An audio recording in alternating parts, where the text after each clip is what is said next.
And welcome back to the We're Doing It Wrong podcast. Today I have an exciting episode for you with David Michael Slater.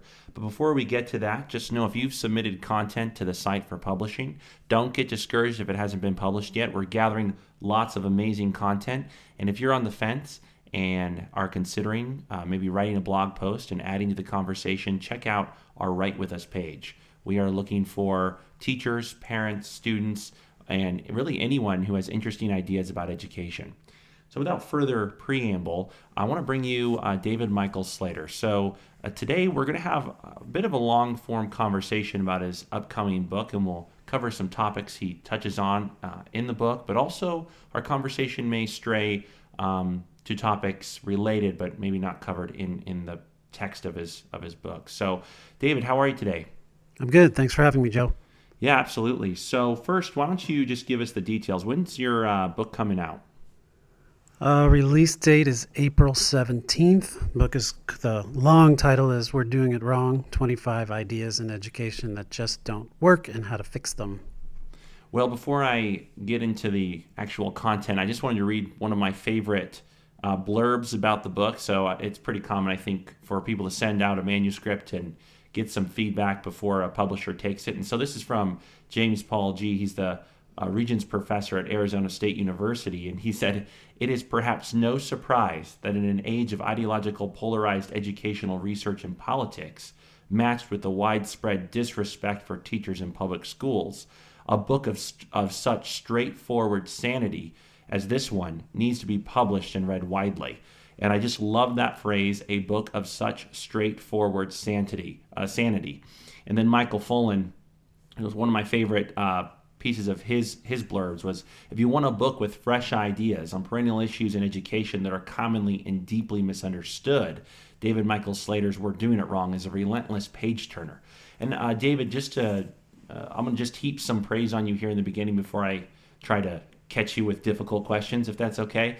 So when I first read your book, I found it to be an easy read in the best possible way. That is, I engaged with high-level content, but rather than feeling tired at the end as though I just done a bunch of work, I felt energized as a teacher. And I'm wondering if you had that in the back of your mind as you were writing this book, what was your approach? How did you want to communicate your ideas? It's obviously readable, but are you trying to encourage teachers? What was your mission here?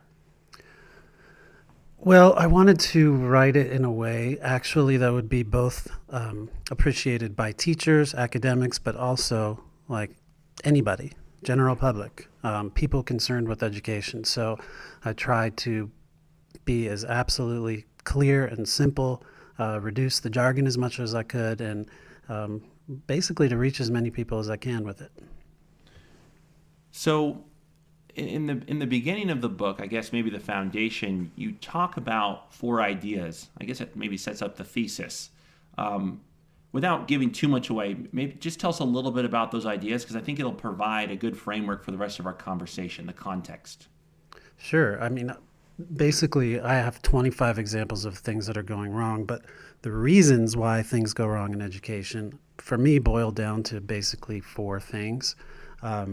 First of all, the fact that nearly everyone who makes the decisions that affect educational policy in this country actually have no training in education, let alone ever step foot in a classroom. So that idea alone should be alarming and shocking and disturbing. Second of all, I think that politics tend to force teachers to ignore things that are just true, that they know are true. For example, that it doesn't matter how many people are crammed into their classrooms.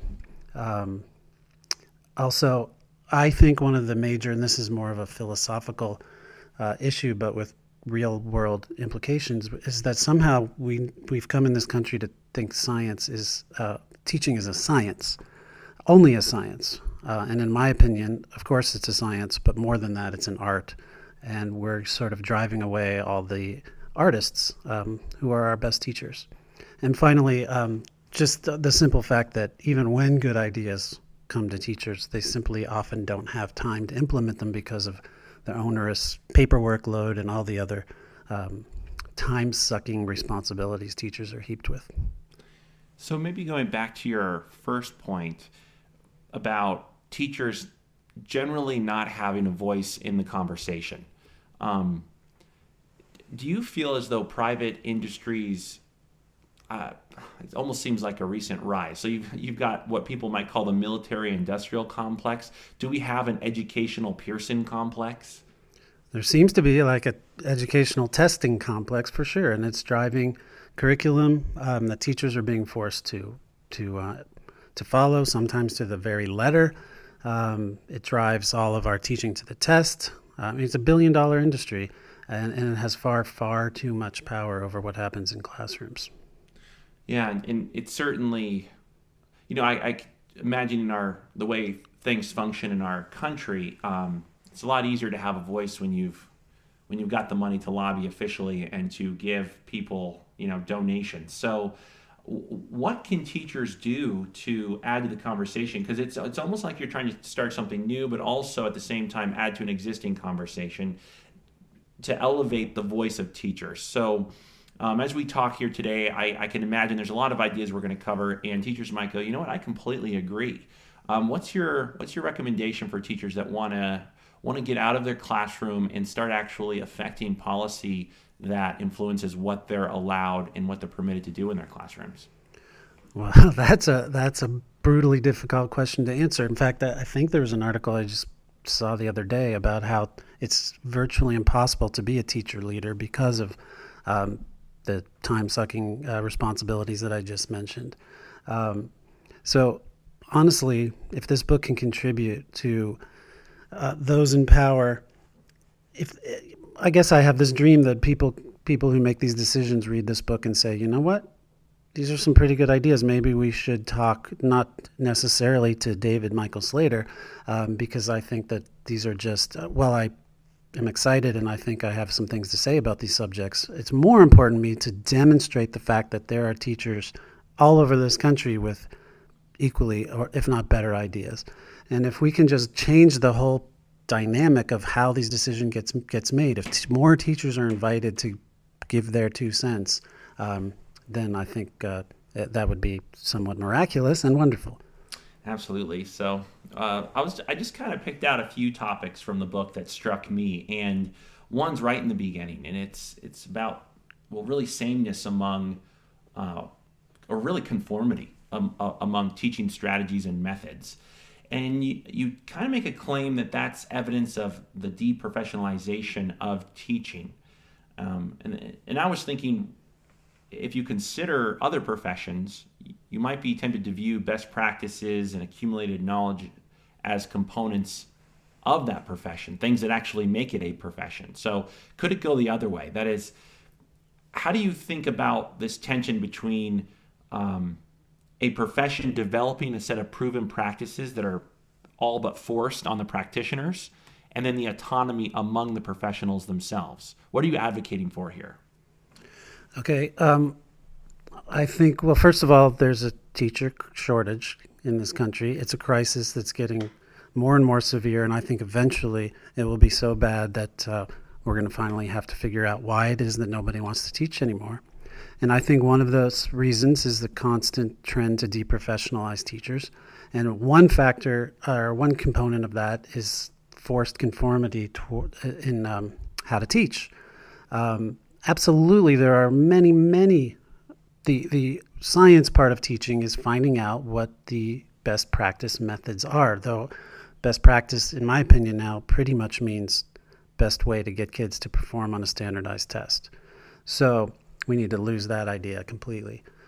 So the artistic part of teaching is just choosing from among the many best practices that you are familiar with and applying them to your particular situation.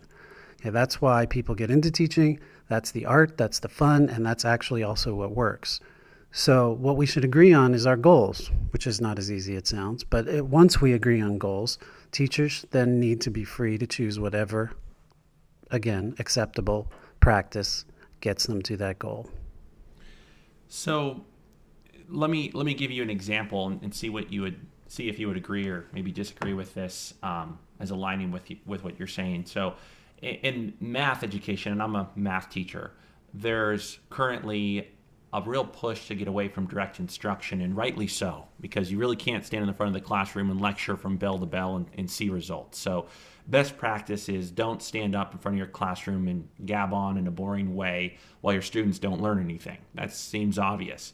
But there are other teachers, math teachers, who are so engaging with their lectures, ask so many questions, and so it becomes more of a conversation, but to an outside observer, it still looks like that teacher's lecturing for a large majority of the class period. And then compare that with a teacher who maybe sets up directions for 3 minutes and then kids are working in groups for the rest of the class period. So basically you're saying if both of those teacher examples are getting results, we're good. We don't have to be so concerned with how long somebody's standing in front of the class. What we're concerned with is that level of engagement, and that would be the science part of it. Help me out. That's exactly what I'm saying. I mean, there are teachers who can lecture and teach that way. They're brilliant. They're engaging. They're amazing. They paint pictures with their words. And there are another teacher who could try to deliver that same lecture, and the class would be asleep. And there, these days now, it's you almost have to lock the door and pull the curtains down if you want to lecture for more than 5 minutes. So again, if the teacher makes it work, I cannot understand why we would tell them you can't teach the way you want to teach. Yeah, it's an interesting point, I think, particularly for math. Just being in the field of math education and how we're trying to move to new best practices. Maybe sometimes we let some of the old things go that would have worked for some teachers. So how would you as a school, or how would you recommend school leaders or principals, evaluators of teachers approach this? Because I guess a lot of the rubrics are still pretty open. So if they're getting results, they can get, a teacher can still get good marks for their pedagogy. But what do you do with a principal who has got 10 minutes to walk into a classroom, has got to move on, and just hears the teacher talking?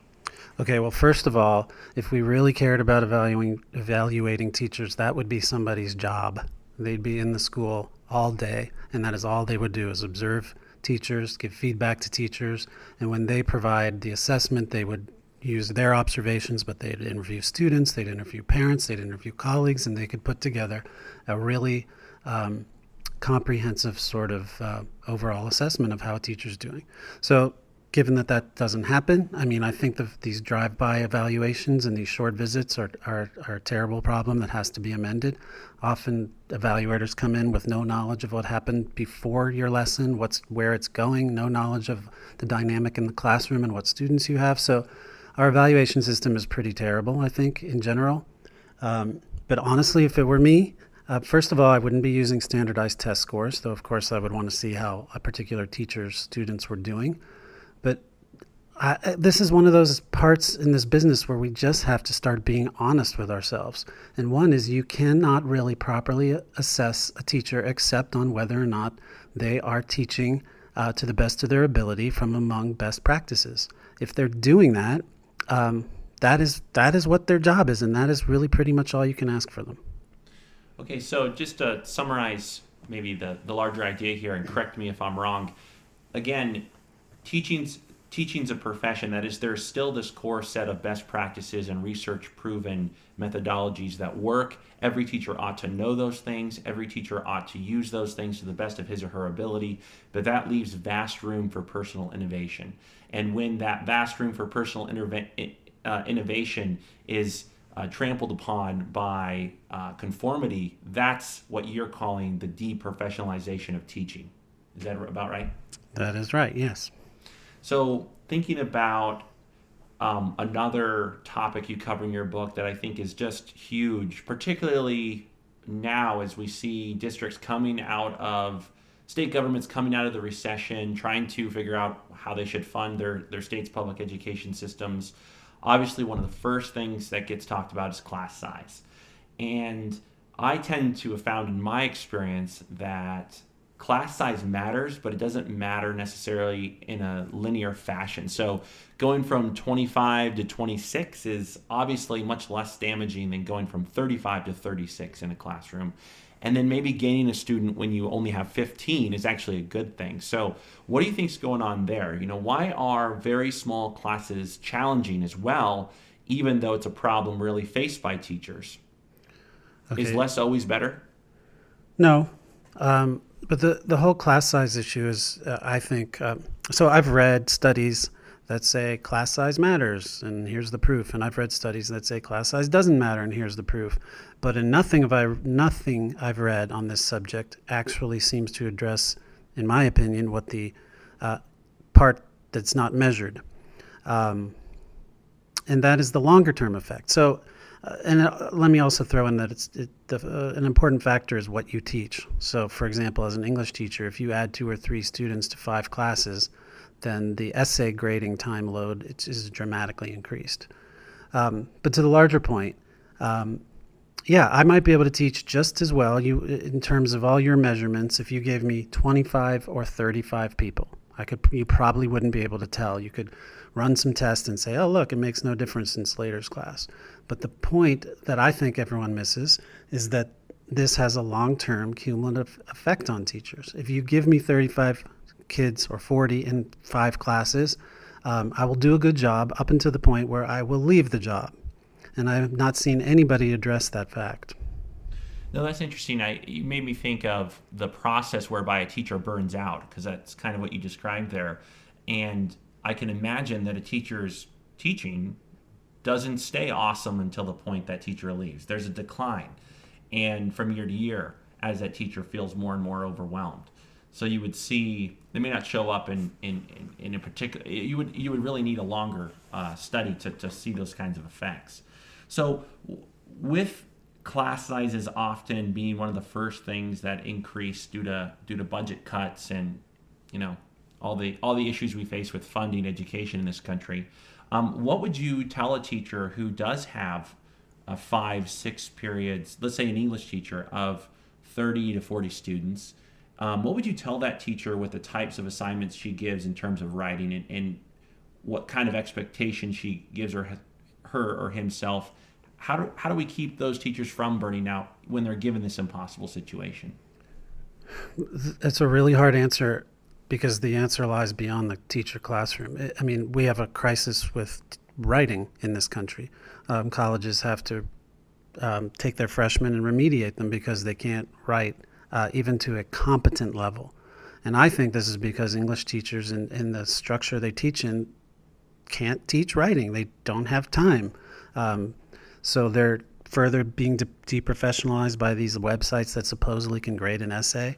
But in order not to drown, they just don't assign actual significant writing assignments. Sometimes not at all, let alone frequently enough to make a difference. So again, it's really hard. I do what has to be done, not because which is frequent, significant writing assignments, given personalized feedback, quick turnarounds, multiple drafts, and that's a big sacrifice I've made because it takes up 3 to 4 weekends of my every quarter are just gone. Because I do that. Again, not because I'm a saint, because I don't know how to do my job otherwise. And it's hard for me to recommend anyone else do that. It's one of the reasons why sometimes I'm asked why I didn't get involved in any sort of teacher leadership, at least in English language arts. And the main reason is I could not tell anybody to teach this way. It's unrealistic and unreasonable, even if I do it. So there are small things that I do to try to make it to help myself. If it's possible for me to give assignments that let me do some of the feedback in class, I will do that. But I'm sitting here reluctant to say, well, just assign paragraphs, I was wondering if that would be some of the advice you might give. Just shorten the amount that the teacher needs to read and grade. What do you lose from assigning a paragraph from let's say a 5-paragraph paper? I mean, obviously you lose 4 paragraphs, but you're middle school, right?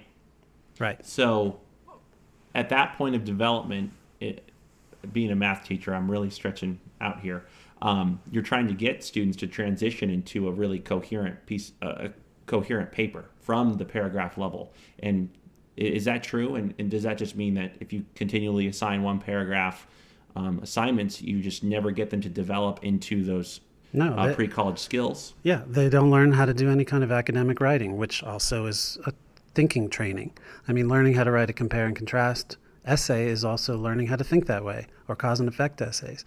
I taught in high school for 3 years before I moved out to Reno, And my students had never written an essay. And when they came and learned that there were types of essays, they were shocked. They were and amazed, and they quit and they jumped onto them quickly, like teaching them how to write these type of essays I And just mentioned. what grade was that? They were juniors Wow. in high school. Yeah, I think you have a chapter in your book now. It's eluding me, but it isn't actually called the writing crisis, something like that. Yeah, it is.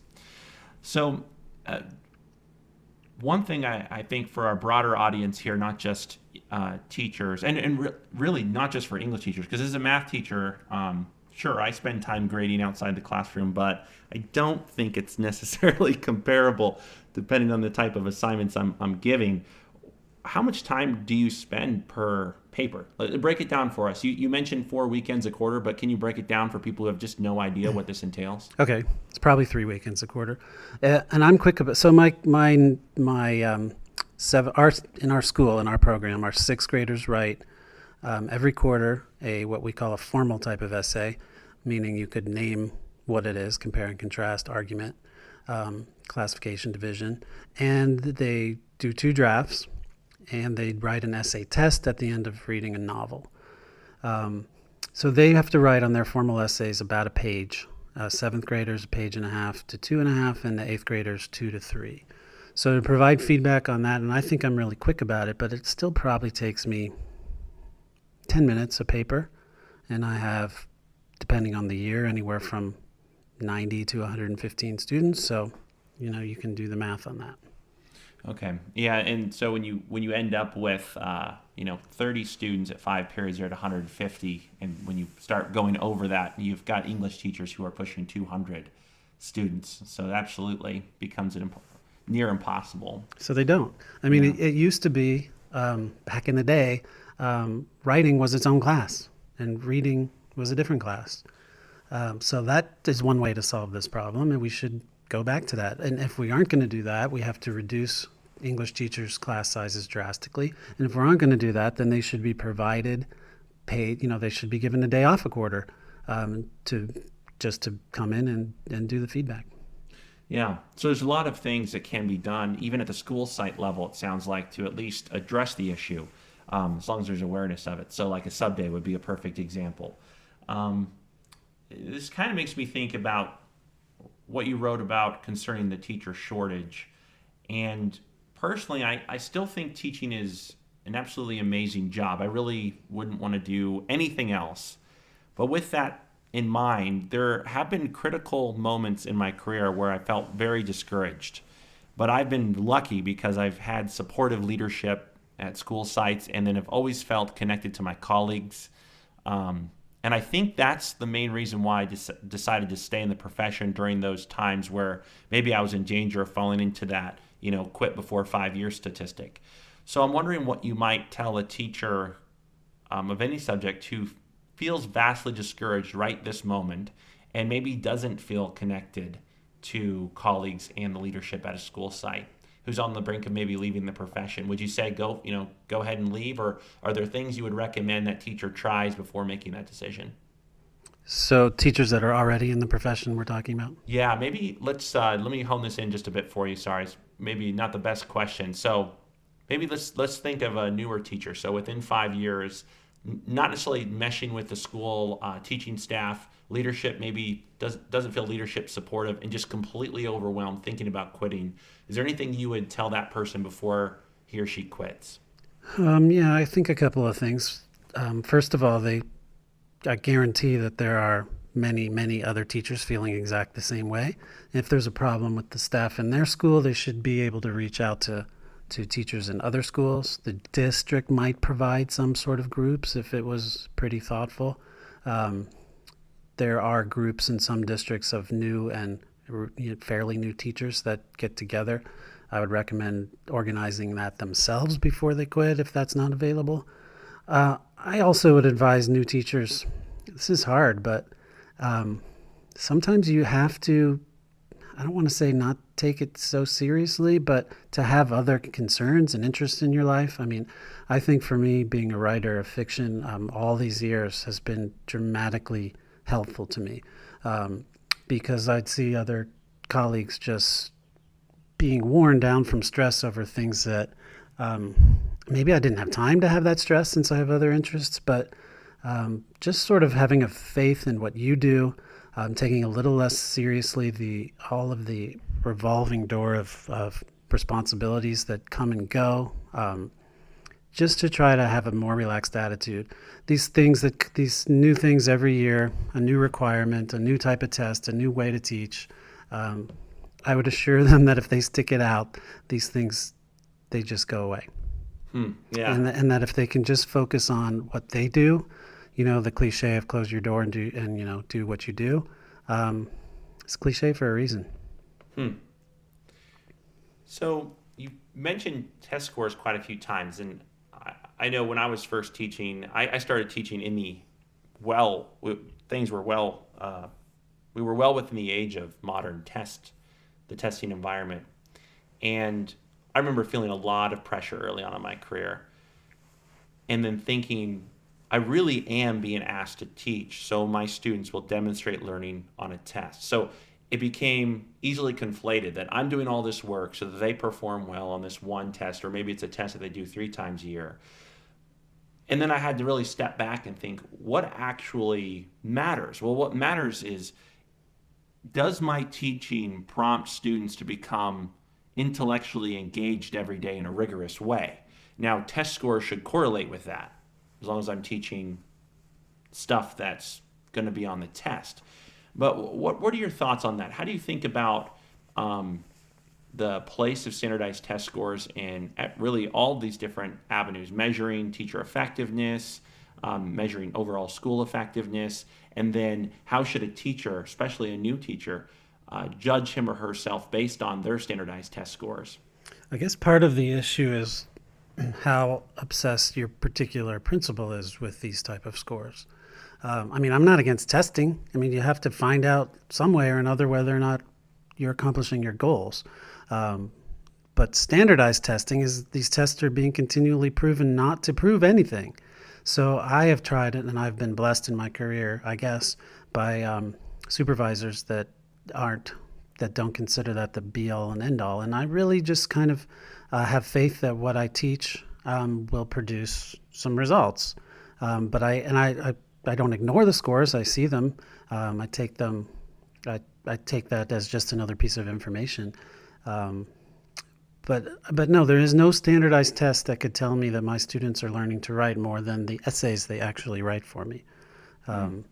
So You mean the multiple choice questions can't tell you whether or not they can write a multi-page essay? they cannot. So, speaking of overall school performance, because I think that's one area where standardized testing plays a very large role, and schools have star ratings and all different kinds of rating systems from state to state. What do you do because you have a section in your book on school choice? What do you do if you're a parent and you feel as though your student is absolutely stuck? You don't have the means to send your child to a private school. There aren't any good charter possibilities nearby, and you feel as though the public option is very poorly run. And let's say the standardized test scores prove that, or in your mind as a parent. Why is school choice not the obvious solution for you as a parent in that situation? Okay, well, first of all, that parent has my absolute sympathy and understanding. And if I were in their position, I might care about nothing except how to get my kid from a perceived bad school to a perceived good school. So I understand that. But there are solutions that may help individuals that harm the group. And school vouchers are a perfect example. Well, first of all, even setting that aside, this person probably actually can't take a voucher and go to the private school of their choice because, as most people don't seem to be aware, they don't pay for full tuition. They pay for a small part, and they don't provide for transportation. So you already have to have some means to take advantage of the voucher program the way it is structured. So in a sense, it's a bit of a scam that way to sell it as the solution for people in poverty. And we should talk about poverty because honestly, that's the biggest issue that sort of looms over everything else. So no, and I do try to point out the couple basic and I think clear reasons why the vouchers are not only a fraud. The studies show they don't work. Obviously, to me, it violates church and state separation if if the state is giving a voucher to send you to a religious school. Um, but but one of the arguments for them, one of the main arguments I've heard, is that they're a benefit to the public school system because they force competition. Um, it's too long to get into here, but to put it simply, is that you cannot compare private schools and public schools. There's too many circumstances that make them apples and oranges. Um, so, for example, a quick example, a private school can expel a kid for any reason they want. A public school has to admit everybody and anybody, and they have laws about how they can deal with discipline. So, what can a public school learn from a private school about how to handle discipline? So, that's just one example. Yeah, that's an interesting example. That comparing apples and oranges when you compare private to public, that seems obvious. What's your view of charter schools, though? It's kind of the middle ground there, if there was to be one. Yeah. Okay. So I forgot to mention the for people who don't understand why vouchers actually harm public schools, is that let's say your public school costs to keep it simple, $100 to operate, and the kids that come there come with money from the state. Let's say each kid brings $1. So if you take your kid out of my public school, his dollar goes away to your private school. Now I have $99 to run the same school with the same costs. So every dollar taken away makes it actually harder to run public schools. Charter schools do the same thing. However, I would say that if you're very careful about approving a charter school that has truly innovative ideas, it's probably worth, in my opinion, worth the risk, the financial risk. However, it's go online and research and look at the statistics. And most charter schools do not perform better than their local public schools. Many of them, there's all kinds of graft and fraud and shady stuff going on.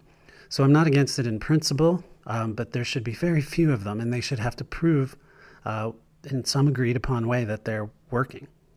It's interesting just to tie back to maybe the beginning of our conversation on really retaining the ability for teachers and schools to innovate. Is the whole premise of a charter problematic in that you actually have to go through this huge process to be allowed the level of innovation you need to try something new? In other words, why couldn't every single one of our public schools have a level of autonomy commensurate with a charter school? Or do you think that's crazy talk? No, I think that's the better direction to go into. There are districts that have what they call signature schools or option schools, and to me, this is definitely the direction we should be going in. And what these are they'll be schools with an entirely different focus from every other school in the district. So there might be a health science high school, there might be a computer science middle school, and so a kid and I'm not sure. I'm not sure if in all cases district provides transportation. I think that they probably don't, but they should, in my opinion. The larger point here is that kids, it's real school choice. If a kid could say, you know what, I want to go to the culinary school, and it doesn't have to just be an academic focus. Maybe there's a school that's all project-based learning with kids who will soar, who are really self-motivated and curious and interested, while other schools are more traditional because there are more traditional learning kids. So maybe there's a school with an all-boys hallway in it or an all-girls hallway. I don't know. I'm just throwing out possible options. Everything should be on the table, in my opinion, and kids should be able to go to where they learn best. Yeah, so centers of innovation in all of our schools and promoting that through high-level policy. So when I think of this ongoing conversation with really elevating teacher voices, it's almost like, and I mean this as a compliment, it's the content of your book, at first glance it appears to be common sense, but you need only dig just a bit further and you realize, oh, this number one is not common.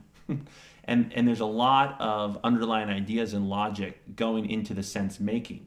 So sometimes when you say things like, or when I say things like, yeah, our schools should be centers of innovation, it sounds cliche and it sounds like common sense, but the multiple layers and restrictions we have built in the system that keep us from maybe trying some of those innovative ideas are very complex, and there's a lot of barriers in the way.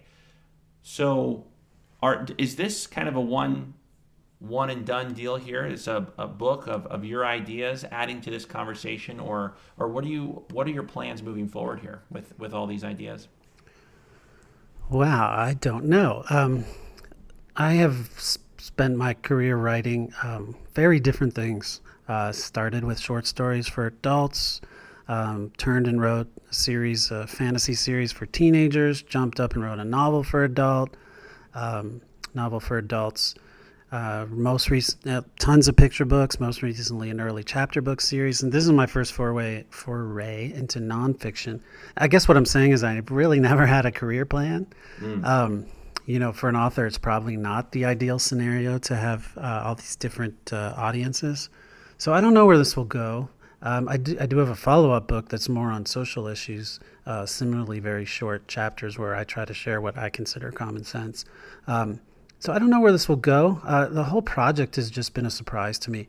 When I started putting these down on paper, I wasn't sure it was necessary because, like you say, feels like common sense to me anyway.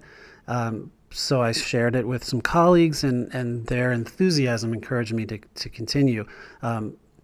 Not only like their reaction was not only, wow, like we agree with you, which I kind of also was worried about. I thought, these are opinions that many of my colleagues have. But their reaction was, yes, we do agree with these, we believe these things, but nobody listens to us. And it's exciting to see it put on paper in an engaging way.